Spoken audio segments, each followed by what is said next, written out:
దశావతారాలు లోకంలో ధర్మం తప్పిన ప్రతిసారి ప్రతి యుగంలోనూ విష్ణు అవతారాలు ఎత్తి ధర్మాన్ని కాపాడుతాడని పురాణాలు చెప్తాయి. అలా విష్ణు 10 అవతారాలు ఎత్తాడు, అవే దశావతారాలు అంటారు. పురాణాల్ని దశావతారాలు ఏంటి అని అడిగితే ఒక పురాణంలో బలరాముణ్ణి దశావతారాల్లో ఒకడని చెప్తే ఇంకో పురాణం అసలు బలరాముడు విష్ణు అవతారమే కాదని చెప్తుంది. కృత, త్రేత, ద్వాపర అనే 3 యుగాల్లో కథలన్నీ ఒకే రకంగా జరుగుతాయి. మాయమంత్రాలు, రాక్షసులు, వింత వానరులు, రకరకాల అవతారాలు, ఇతర లోకాల వారు భూలోకానికి రావడం ఇలాంటివన్నీ ఉంటాయి. కానీ మన కాలంలో ఇందులో ఏ ఒక్కటి ఉండదు. ఎందుకంటే మన కాలం మాత్రమే నిజం, మిగతావన్నీ బ్రాహ్మణిజం, బాపన కల్పితం.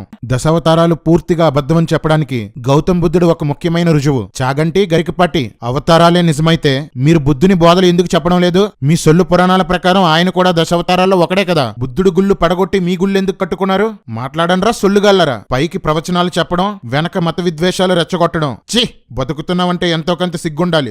బుద్ధుని కోసం మీరెందుకు మాట్లాడరంటే బుద్ధుడు వేదాలను తిరస్కరించాడు, బహుదేవతారాధనని ఖండించాడు, విగ్రహారాధనని ఖండించాడు, యజ్ఞాలు పశుబలులు నిషేధించాడు, నిరాడంబర జీవితం, కోరికలు చంపుకోవడం కోసం బోధించాడు. అప్పటి వరకు హిందూ భూత పురాణాలు విన్న ప్రజలు బుద్ధుని యొక్క బోధలకు ఆకర్షించబడి హిందూ మతాన్ని వదిలేసి బౌద్ధ మతాన్ని అనుసరించడం మొదలుపెట్టారు. బ్రాహ్మణులు తమ ఆధిపత్యాన్ని, అధికారాన్ని, కానుకల్ని కోల్పోయారు. అణచబడిన బ్రాహ్మణులు బుద్ధిజం మీద కక్ష కట్టి బౌద్ధ మతాన్ని తొక్కడానికి అవతారాలు అనే ఒక కాన్సెప్ట్ ను తెచ్చి కొన్ని పురాణాలు, రామాయణం, భారతం లాంటివి రాసి మరలా భారతదేశ ప్రజల్ని విగ్రహారాధనలో ముంచడం మొదలుపెట్టారు. అయినా అనేకులు బుద్ధుణ్ణి అనుసరించడం వలన దశావతారాల్లో బుద్ధుణ్ణి కూడా కలిపేశారు. రే మతోన్మాద కుక్కల్లారా, నా ప్రశ్నలకు సమాధానం చెప్పండి. బుద్ధుడే విష్ణు అవతారం అయితే కలియుగంలో విష్ణువు బుద్ధునిగా అవతరించి చెప్పిన బోధలు మీరెందుకు పాటించడం లేదు? భగవద్గీతకిచ్చినంత ప్రాధాన్యత బుద్ధుని త్రిపీఠకకు ఎందుకు ఇవ్వడం లేదు? మీ సొల్లు పురాణాల్లో బుద్ధుని బోధగల త్రిపీఠకను ఎందుకు చేర్చలేదు? ముందు యుగాల్లో కామంతో రగిలిపోయిన విష్ణు అవతారాలు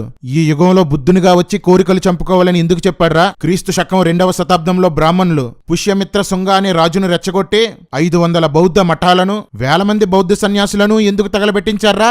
ఆ తర్వాత 300 సంవత్సరాల పాటు బౌద్ధుల్ని దారుణంగా ఎందుకు చంపారా? ఎందుకురా వాళ్ళను దేశ బహిష్కరణ చేశారు? ముస్లింలు దండెత్తి మన రాజులను ఓడించి హిందూ దేవాలయాల్ని కూల్చారని సినిమాలు తీస్తున్నారు. మన రాజులే మన ప్రజల్ని దారుణంగా చంపి బౌద్ధ మఠాలను కూలగొట్టి బుద్ధ విగ్రహాల స్థానంలో బాపనోలు కల్పించిన అవతారాల బొమ్మలు పెట్టారు కదా, దాన్ని సినిమాగా ఎందుకు తీయరు? మీకంటే బలహీనుల్ని చంపి వాళ్ళ దేవాలయాల్ని కూల్చడం ధర్మమైతే మీకంటే బలవంతులు మీ మీద దండెత్తి మీ దేవాలయాల్ని కూల్చడం కూడా ధర్మమే. అహింస అహింస అనే వాళ్ళని అన్యాయంగా చంపడమరా సనాతన ధర్మం అంటే?